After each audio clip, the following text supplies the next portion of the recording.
Sering batuk karena GERD.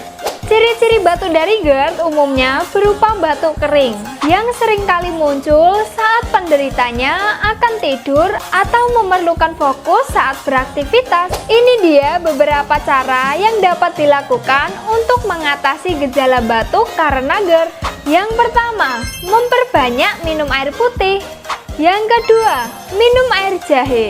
Yang ketiga, memasang alat pelembab udara di dalam ruangan. Yang keempat, mengonsumsi obat lambung.